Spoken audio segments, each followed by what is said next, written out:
Hello, everyone. Welcome back to another live stream. Thank you so much for tuning in wherever you are, and welcome to the show. If you're new to this channel, I post live streams and videos on a regular basis. If you prefer shorter videos, you can go ahead to my video tab. If you prefer in-depth analysis and participation from the community, then you've come to the right place. So I posted a video earlier on. We have a lot of talk, of course, about the anticipated response. When is that going to happen? Where's it going to come from? When is it going to begin? What's going to happen? Of course, everyone's asking that. However, we're seeing certain actions being taken from Gaza, from Lebanon, that are not part of this response, yet are proving to be more than before. For example, we're seeing dozens of missiles, 50 to 60 missiles, on certain settlements from Hezbollah on a daily basis, apart from their regular attacks. And we're seeing daily missile launches from Gaza on Israel. We've had very long periods where we didn't see that because Gaza, the resistance in Gaza, all of the resistance movements, there are 13 of them with different backgrounds, different ideologies. They have been engaging in defensive battle. But it seems like they're preparing Israel for what's coming, although they're not going all out. However, the situation in Israel is very tense. The situation in Israel is very difficult. You're talking about a ghost state. No one has been knowing what's coming for the past 10 months. The government doesn't have a strategy. The government doesn't know what's going to happen the next day. They don't have short-term or long-term goals. They just want to commit a genocide and an ethnic cleansing campaign and act out of emotional hate and vengeance and bloodlust. Because if you look at it from a political perspective, from a military perspective, they have had no accomplishments. The resistance is still there. Their society is split. Israel's failing on every level. And it's viewed as a pariah state globally. And they're recruiting hundreds of millions of people for the Palestinian cause simply because they are exposing themselves for who they are, although they're still supported by mainstream media.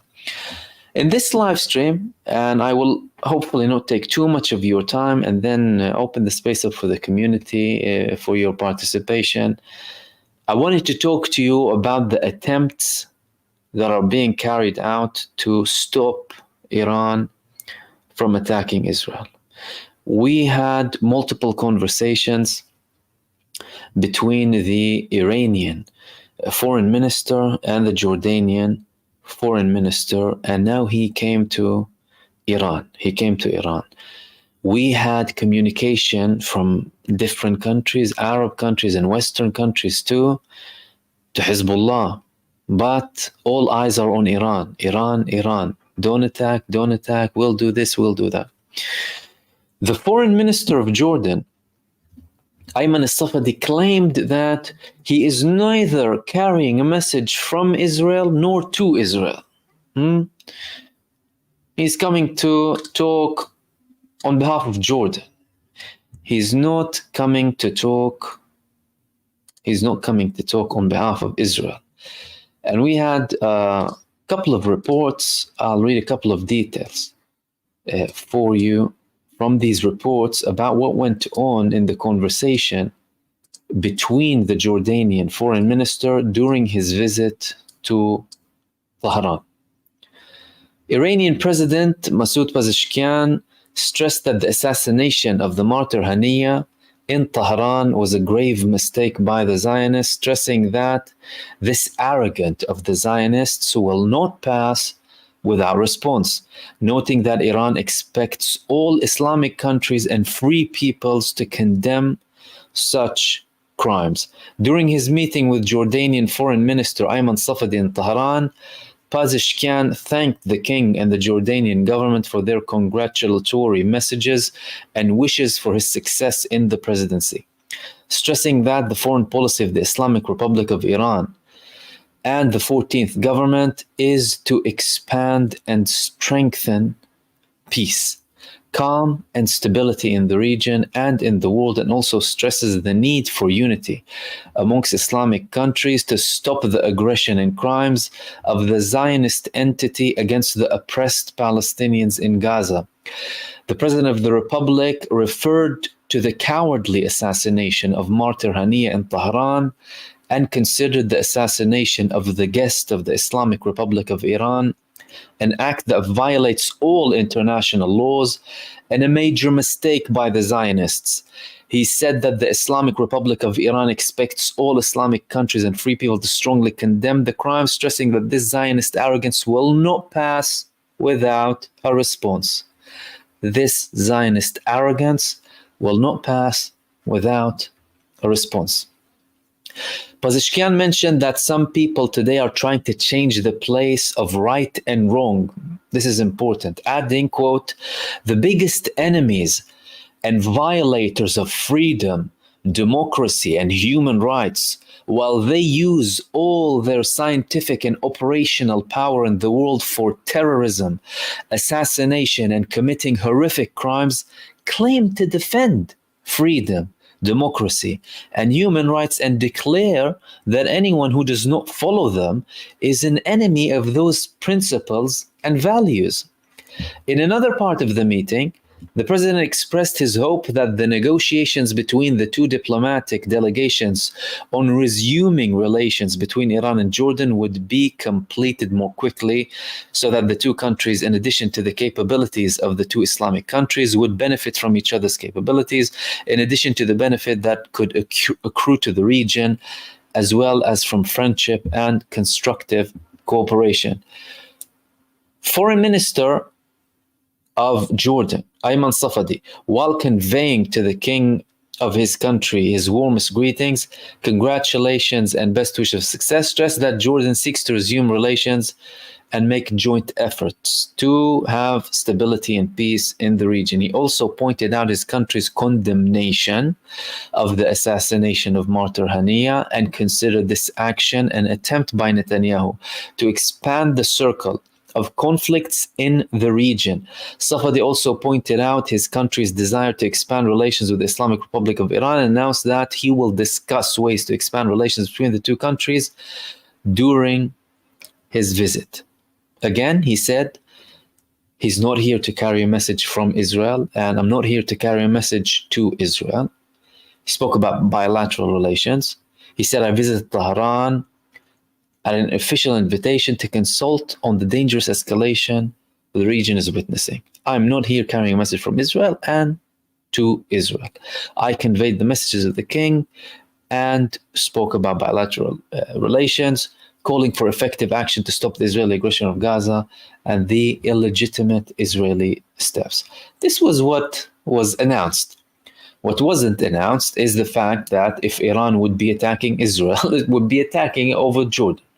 The question is, will Jordan, or did Jordan and Iran reach an agreement or an understanding in relation to the prospect of taking down these drones? Because in the previous attack, Jordan participated in intercepting the missiles. So are they going to intercept again?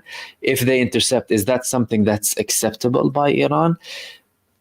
Don't forget, it was Jordan who initiated this. They are the ones calling Iran, trying to de-escalate. Previously, they said, we will take down anything that goes over our territory because we fear for the safety of our own population. Now, although that argument is very weak, because if you take down something over your own population, you're putting them at harm and risk. And we saw that because when they intercepted and took down a couple of the Iranian missiles, they landed in Jordanian territory, causing damage and fire, and they could have potentially led to deaths. Now, if you're talking about a massive operation with hundreds or thousands of missiles, imagine them trying to intercept way more than that. What's going to happen? Probably Jordanians might be seriously wounded, to say the least. So are they going to do that? Did they find something? They didn't reveal anything of the sort. They didn't reveal anything of the sort. Now they have a track record of intercepting them. The question is, will they this time or will they not? That's something that they did not publish. However, on the other hand, that's the same thing that I want to talk to you about. Much of what's going to happen after Iran's response, Iran and the resistance front's response to the genocidal satanic death cult of Israel will depend on Israel's reaction. Will Israel bite the bullet? Will they swallow the pill? Will they say, okay, tit for tat, even if it's a heavy, heavy tat? Or we're going to have to respond. No, now we're saying we're going to, now they're saying not only are we going to respond, we're going to hurt them really badly if they attack us. Meaning you're talking about an all-out war. Because if Iran and the resistance fronts attack Israel heavily, this is most likely going to be the biggest attack so far. What is Israel going to do? And what's going to be Israel's bigger response? What type of an attack? And are they going to be quiet after that? Of course not. Of course not. They've been sending warnings after warnings for months upon months that the key is ending the genocide in Gaza, finding a solution. The key is this, the key is that. However, Israel is enabled by the United States administration, number one, the countries that support it. And we reach the stage. Now, with regards to the response that we are going to continue and we're going to increase, we had a statement from Yoav Gallant, the Israeli defense minister. He outright threatened, Yoav Gallant, if the enemy dares to attack us, he will pay a heavy price. He will pay a heavy price. We will take a price from the enemy, as we have been doing in recent days, and if they dare to attack us, they will pay very heavily. He said, today I examined the deployment of the IDF forces in both defense and in attack. We are prepared very strongly in defense, on land and in the air, and we will take a price from the enemy if they go out and attack us. If they attack us. So he's giving the answer. It's going to be an all-out war if they continue. In the meantime, Iran and the resistance fronts are capitalizing on the fact that Israel is anticipating and they're waiting. No one knows what's happening. And I spoke in my previous video talking about a ghost state. Over the weekend, hardly anyone was out. It's in fear. A country already suffering tremendously, economically suffering even further because of this threat. No one knows what's going to happen. Cancellations all over the place. People fleeing last minute. No work, no nothing. And it looks like Iran is enjoying the scene. Okay, wait. However, last time when Israel carried out the barbaric attack on the Iranian consulate in Syria, Iran responded after 1 week. 1 week. Will they respond within 1 week? Will they respond within 1 week? We had a message that we spoke about from the Yemeni ambassador to Iran that we are coordinating a joint attack on Israel. The Secretary General of Hezbollah, Sayyid Hassan Nasrallah, said the enemy does not know where the attack is going to come from. And they don't know if it's going to be us or the other resistance fronts. And if it's going to be us or the resistance fronts, is the attack going to come from the north? Is it coming from the east? Or is it coming from the south? He didn't even mention the west from the sea, although they have capabilities when it comes to the sea. And so far, that's putting a lot of stress on Israel. But the key thing that we established today, that following that response, unless Israel is lying and they somehow bite the bullet, or in a very, very unusual situation where Iran does not respond, and that's not something that we're projecting, that they're going to take back their word on it and not respond, nor Hezbollah, because you had 2 attacks, and we will see an all-out war. that will most likely escalate and can start dragging other countries in. This is what I wanted to share with you in this live stream. Let me open the space up for all of you in the community section. Let me open just 2 live sections here so we can try and reach as much as possible. And if you wouldn't mind, if you have any, if you wouldn't mind just highlighting it so I don't miss it. Okay.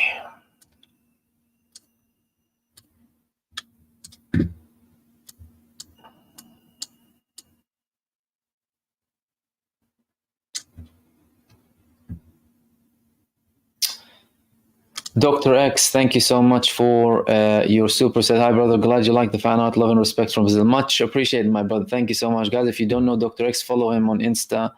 He does nice artwork. He made me an artwork and he sent it to me. Thank you so much, my brother. Much appreciated.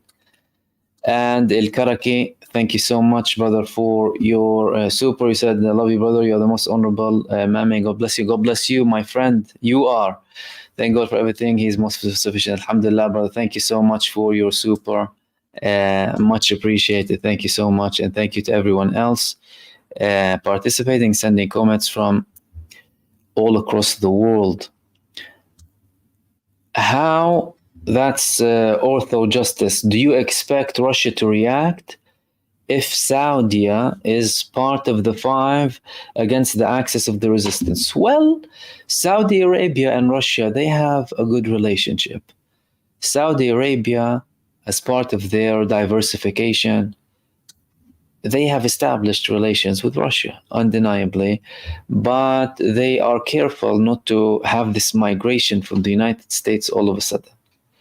But clearly something's changing. That's why Biden, when he came with the offer to Saudi Arabia, he told them, you know, peace with Israel, joint defense agreement, we'll give you more stuff, don't ditch the dollar, please.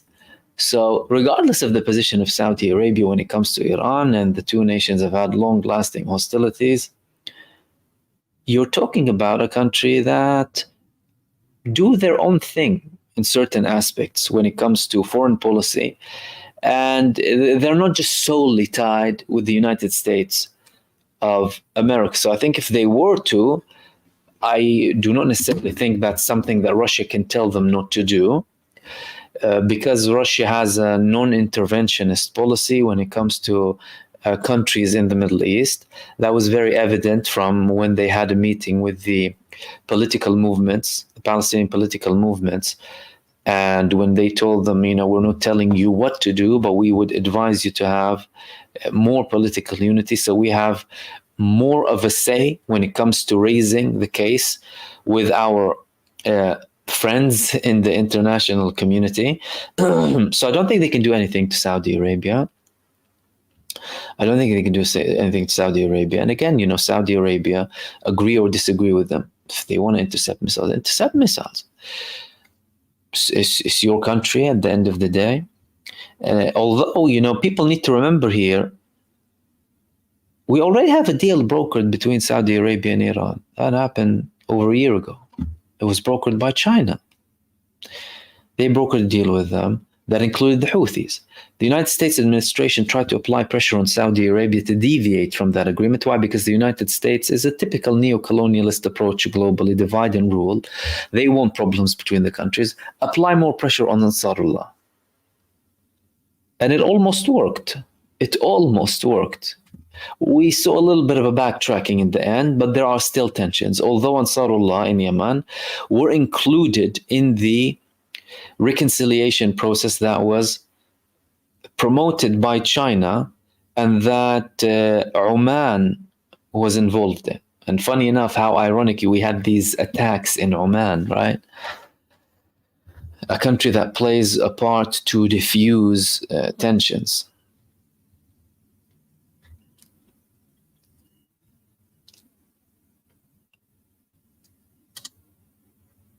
Bing Swing, Assalamu alaikum, Mahmoud. Israel has nuclear weapons. Do you think they're lunatic enough to use them? Alaikum salam wa rahmatullah. I think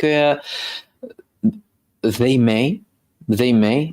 It's going to be a very, very dangerous move if they do, but they may. They are reckless.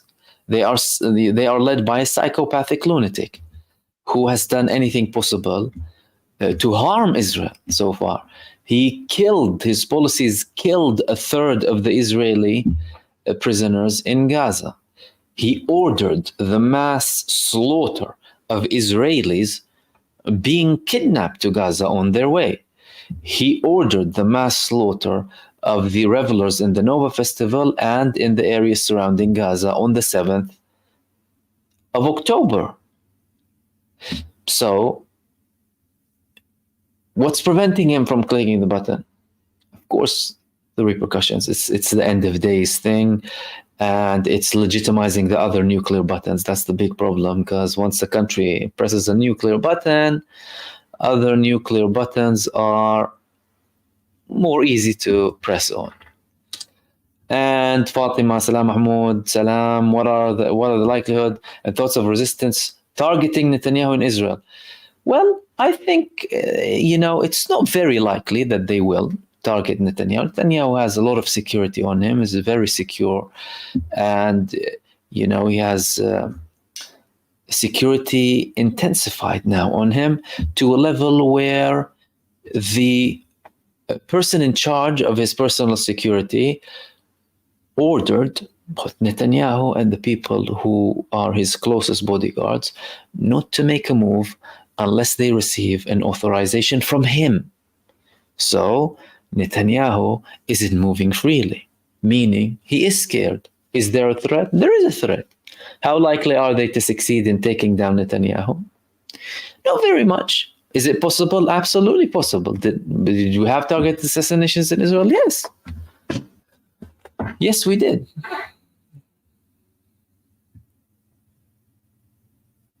Stephen Burrows, several commentators speculated about Israel using a tactical nuke against Lebanon.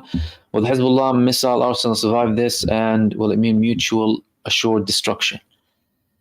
Again, that if Israel presses that button, I think Hezbollah are prepared for a nuclear threat from Israel, or biological or chemical threat from Israel. Don't forget, they carry out their operations from under the ground. So even if Israel wants to nuke, Israel will nuke to destroy people, by the way. It will not nuke to destroy Hezbollah. Like they landed 100,000 bombs in Gaza to destroy people, not to destroy tunnels. The tunnels are functioning. The resistance is functioning. If Israel does that, they will do that to kill as many Lebanese as possible. Are they brutal enough to do that? Yes. They've killed over 40,000 people. That's what's confirmed by the health ministry in Gaza. We have at least 10,000 missing, meaning most likely killed. People dying as a result of this genocide, potentially looking at much bigger numbers. So they can. But I think it will be a last resort.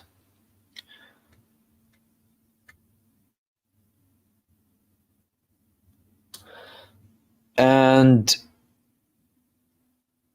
Kate, if Houthis attack Haifa, there will be food shortage for Israelis. Does it mean the 5 Arab states are keeping food flow through Haifa? No, Haifa is the port.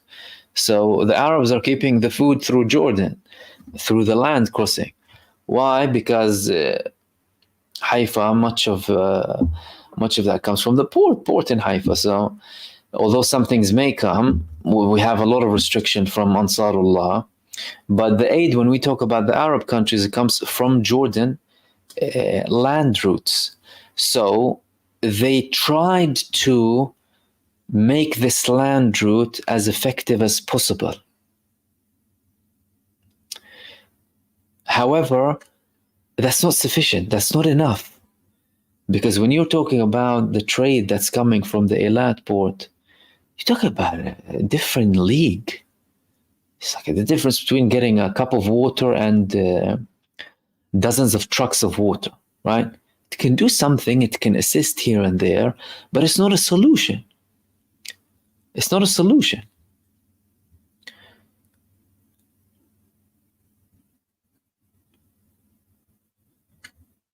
Philip, if Iran and other countries do retaliate, will trigger the US and NATO to join them? Boom. Well, I don't really think so. I mean, I don't see why the United States and the NATO would go and fight for a country that has a population not willing to fight for the country. The Israelis don't want to fight for their country. Hell, the people who are in the army don't want to fight, and they don't have a fighting spirit. They're running away and finding excuses. Tens of thousands killed and wounded, tens of thousands disabled. They're unable to bring back the numbers from the Orthodox community.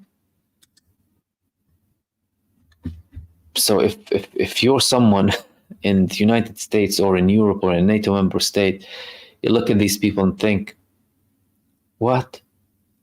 Why am I going to go and die for them?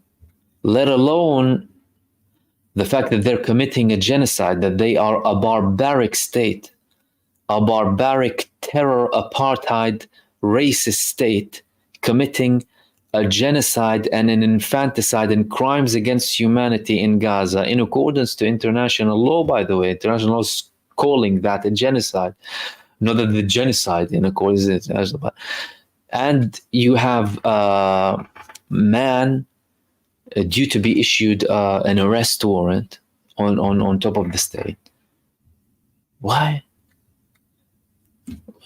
We're seeing the opposite. We're seeing countries showing more hesitation when it comes to Israel, no matter how much they love them, no matter how much they love Zionism. Countries are thinking twice before doing anything with them.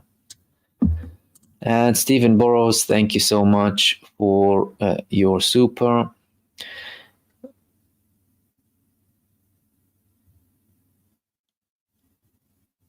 And Marvin, how many West Bank hospitals functioning?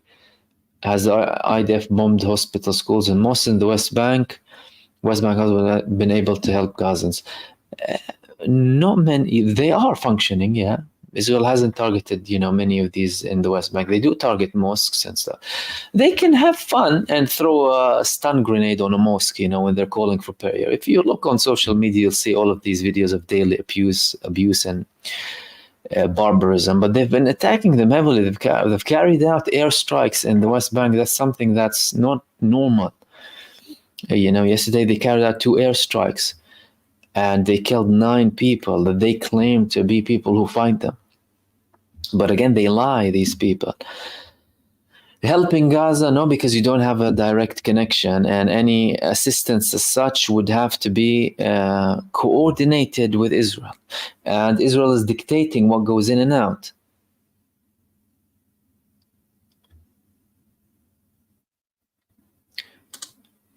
John, is there any talk of Hezbollah potentially occupying a large part of North Israel, including Nazareth in the area, potentially even Haifa, even sensible, given the large Palestinian population there? They definitely have a plan to occupy the Galilee. I don't think they'll have a big problem in the initial phase. Why? Because most of that area has been evacuated already. You're seeing the biggest exodus in 70 years we're talking about. But the biggest settlement next to them, Kiryat Shmona, that has a population of 24,000 people, they have 3,000 remaining. And that's last week. Lord knows how many now. In a poll that they had several months back, 40% of the residents of that city, of that settlements particularly, said they're never returning. Now the numbers are much higher, let alone the people who fled Israel. 80% of which said we're never going to come back, according to, again, a Zionist Federation poll that's half a year ago. It's getting worse and worse. They have the capacity. However, it's not like it's going to be, everything's going to be like immediate or what have you, but they do have the capacity. It's not going to be big trouble for them. And we had a blatant warning the other day from Hezbollah that if Israel dares to invade Lebanon, we will have our first steps in the Galilee. They said that.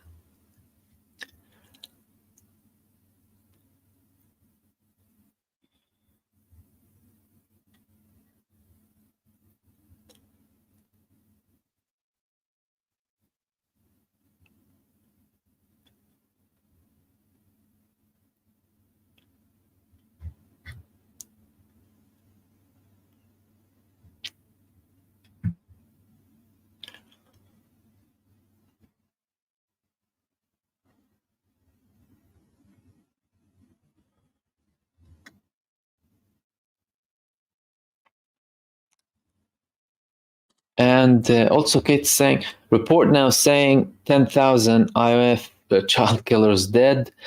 From what they claim, 360. I think the number should be high. Look, they have been dodgy and shady about the numbers ever since the beginning when it comes to the troops.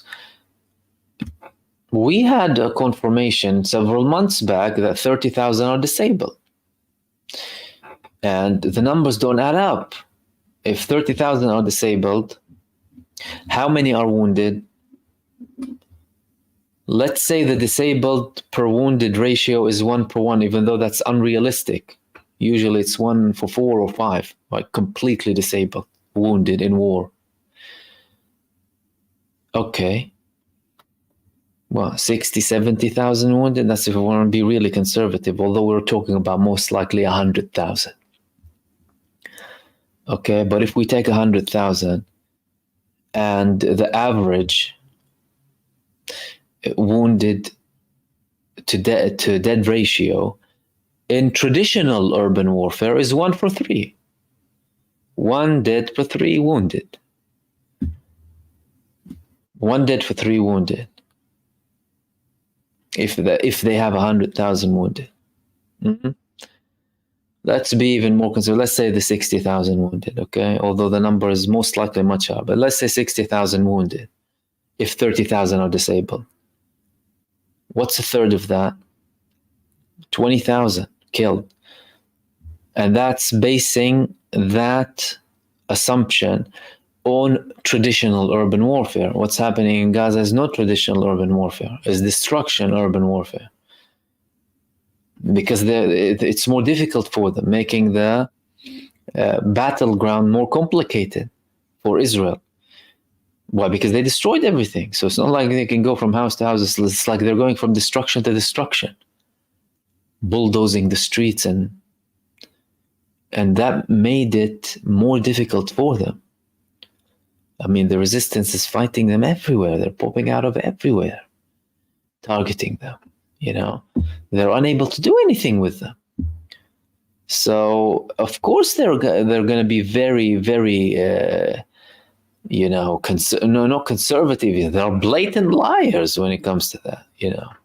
And at one point in the beginning of the war, we had a couple of Israeli hospitals who broke the rules when it comes to censorship, who said we have 10,000 wounded. That's from the beginning.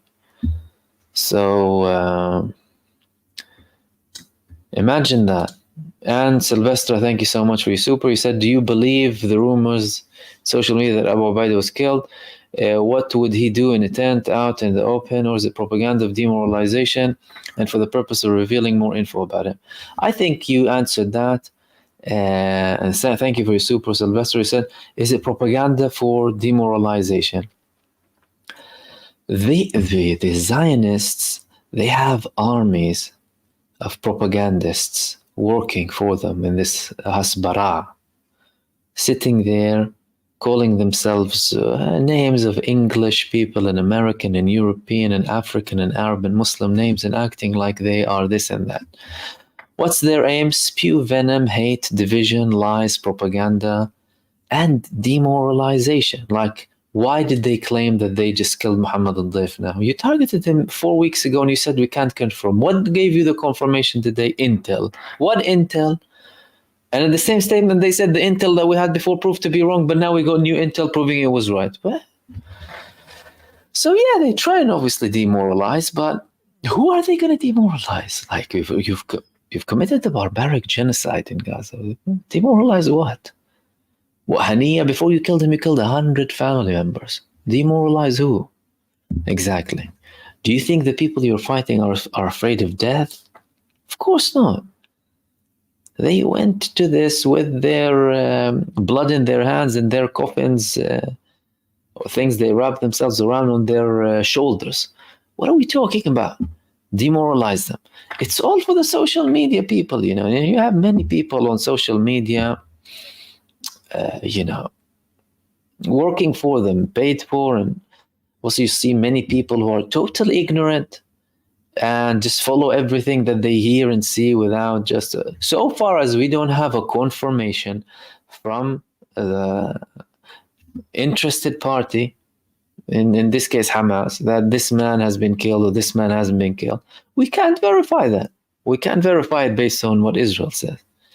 And when they killed Haniya, Hamas said they killed Haniya. When they killed Hezbollah's leader, Shukr or other, they said they killed him. When they targeted other military leaders, they said they killed them. But now they didn't say. Why should I go and believe Israel? But they do try and send these things, with their demoralization type of, look, we're getting the heads and getting that, even though they themselves know that never, ever worked and never will work. Targeting the people on top, that never worked. You're talking about, firstly, ideologies. Secondly, with organizations, talking about hierarchies, institutions, councils.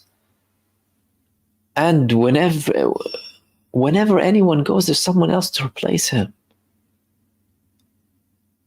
Someone else to replace him. So they'll publish all of these lies 24/7.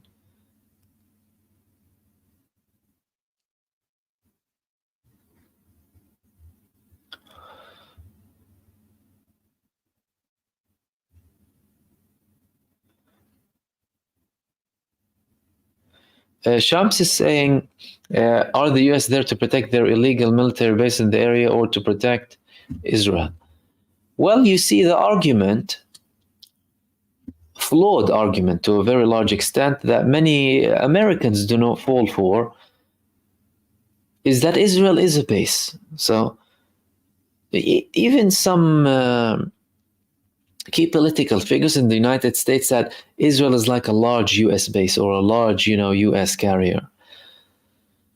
Even though this argument is very flawed and is very weak. Firstly, it's there to serve the people at the top. That's number one. What does Israel serve the American people? Can someone tell me? Sucking up their taxpayers' money, wreaking havoc and racism and genocide and every ugly thing under the sun against the Palestinian people, wreaking havoc, and giving the United States a worse image than Israel itself for them supporting and enabling this genocidal entity.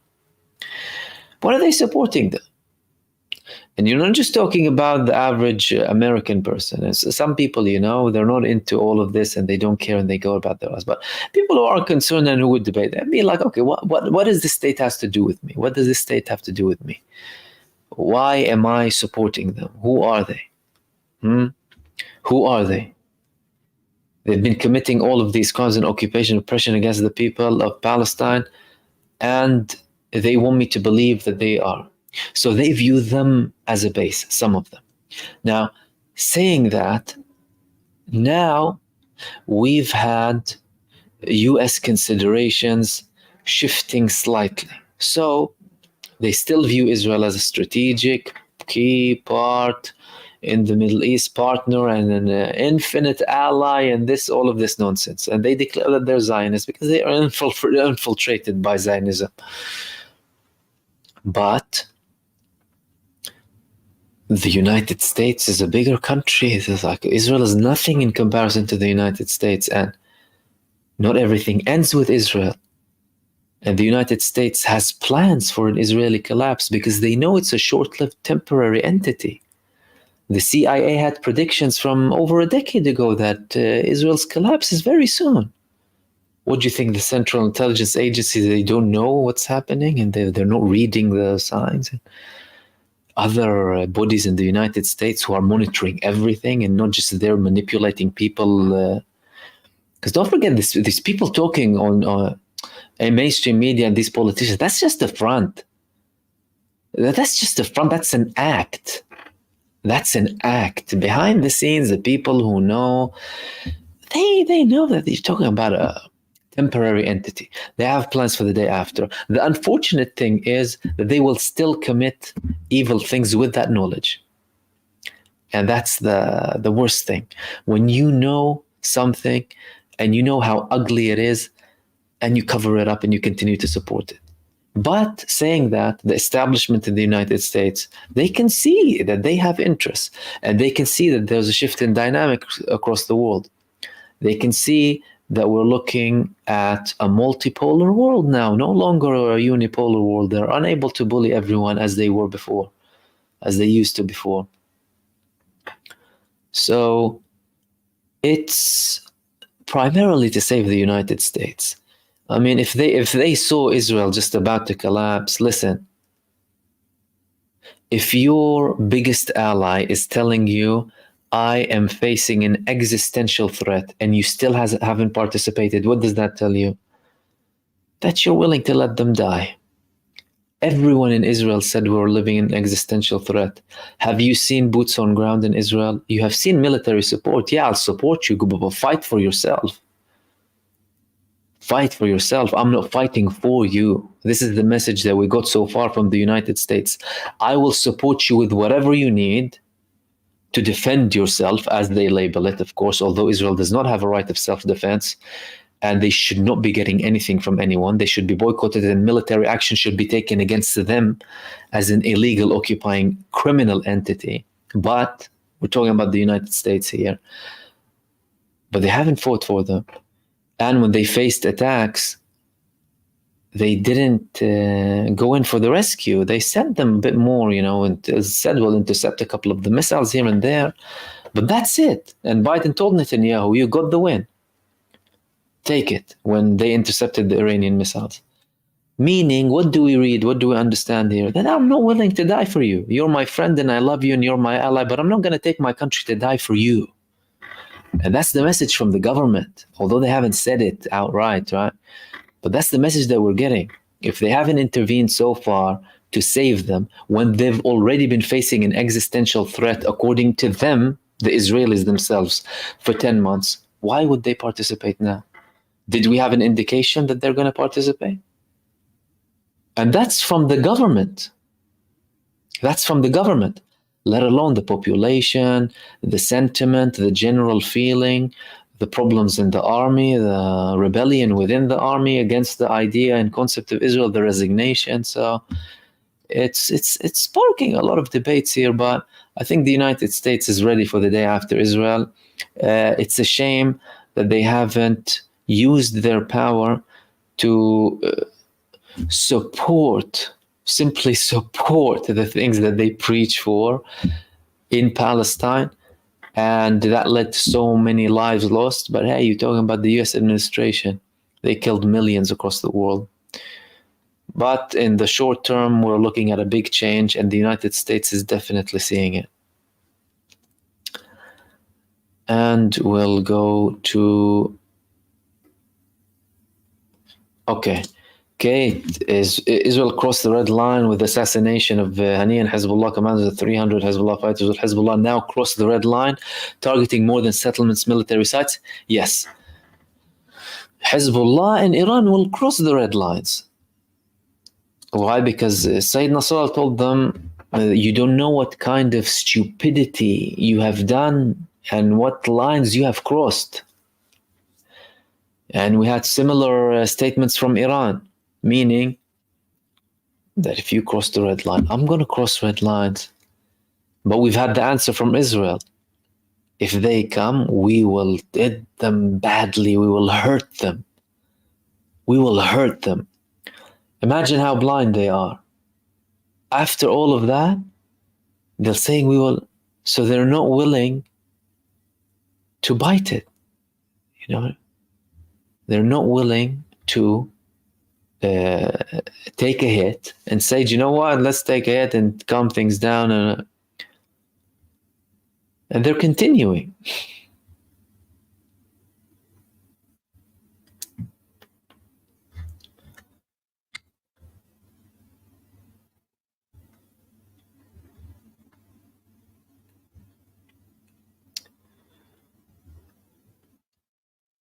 And Zach, thank you for your super. He said, could the United States be forced to choose between the Zionist entity or their bases in West Asia, or do they need the Zionist entity at all costs? This is just what we were talking about.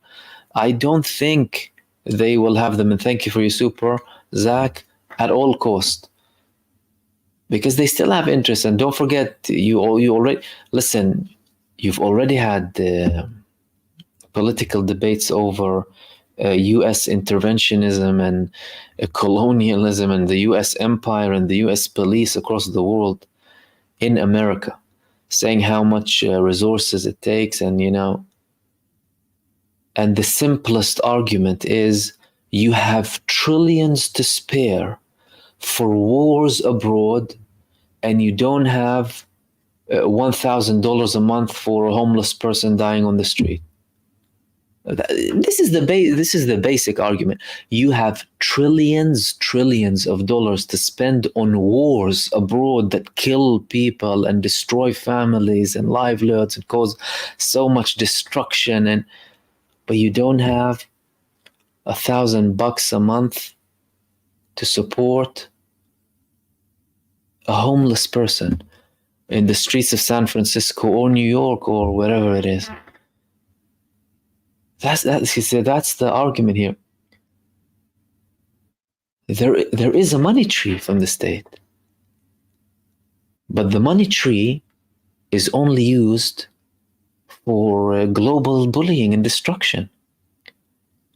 Imagine that all of that money, or hell, 1% of that money, 10%, let alone 10%, or was invested in the United States, in education, in free healthcare, in supporting the weak communities, in supporting the poor, small businesses, farmers, helping people buy homes, making homes more affordable, because you can, with so much money, support so many industries. But they choose to spend it on global wars that spread misery and destruction.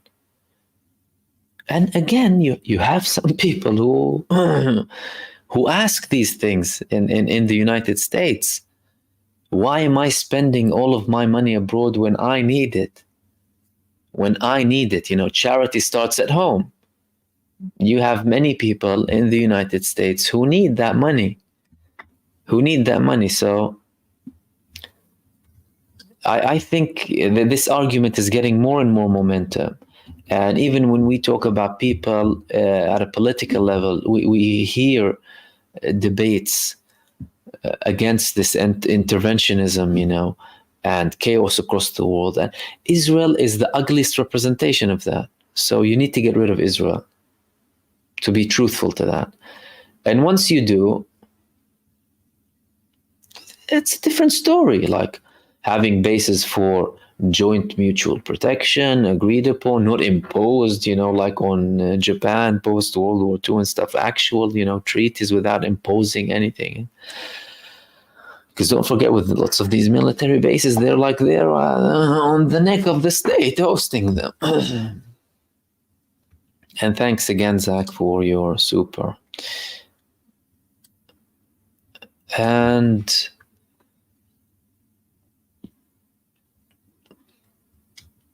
yeah, that's interesting. Riza saying several Russian military cargo planes landed in Tehran early this morning, delivering the long-range Krasukha electric warfare system, which can easily disable radars and defense systems. Yeah, we've heard that, and we've heard that they're sending certain missiles to Iran. Not that I think Iran is in need for many missiles, but they're paying them back. They're giving them a favor. Iran helped them. They need to help them back. And it's not surprising because they have treaties, they have understandings between them. They have agreements between them. And if Iran is attacked, then Russia's in. It's as simple as that. And the US knows that. But Bibi couldn't care less. Bibi thinks about Bibi.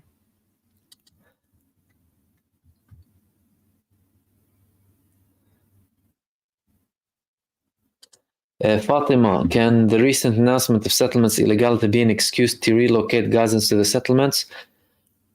Listen, this announcement is important. Again, it's about enforcement.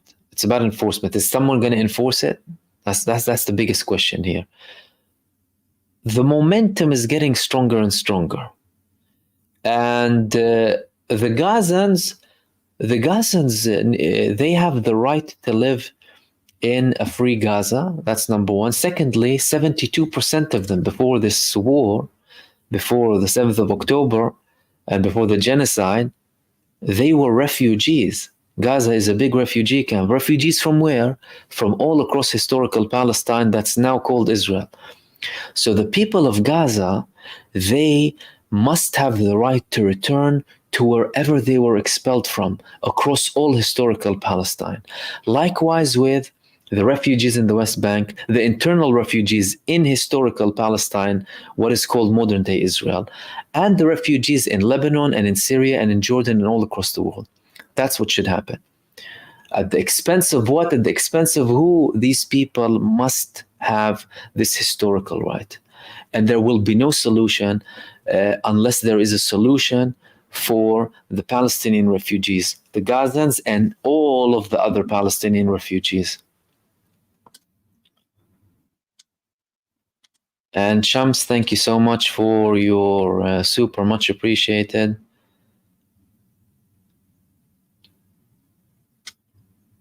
And Wasim Ghorani, thank you so much for your super. You said Jordan did not hit drones before entering Jordanian airspace. They hit drones before going to Zionist airspace, ending up killing Jordanians from debris, protecting Zionists. You see, I didn't hear that they killed Jordanians at the time. I mean, thank you for pointing that out. I wasn't entirely aware of that, unless I missed it.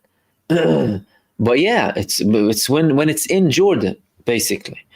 And the question is, and thank you again for your super, Wasim, will they do the same thing now? Or did Safadi, the Minister of Foreign Affairs of Jordan, have a certain deal with Iran? If you take them from what? From the borders with Syria or something, or they're going to have to take a longer route? Or is it like, no way, it's not going to happen?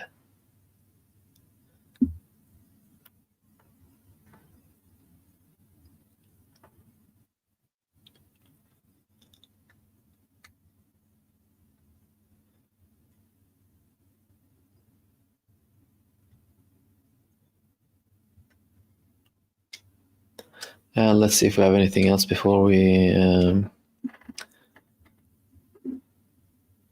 wrap up.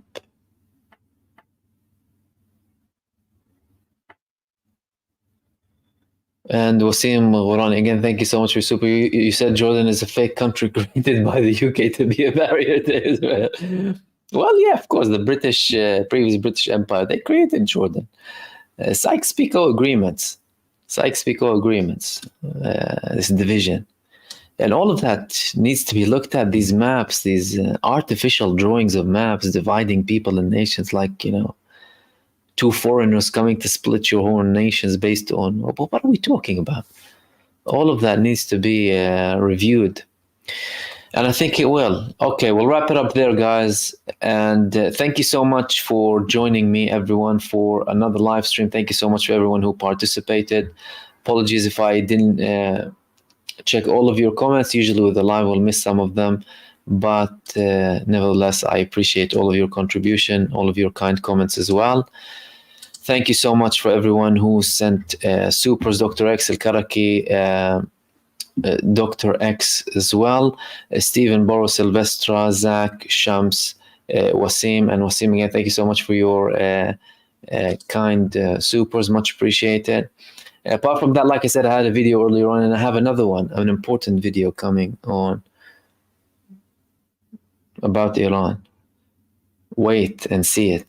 Apart from that, I'll see you hopefully tomorrow. Stay blessed, take care, everyone, and I'll see you soon in the next video. Peace. Salam, everyone.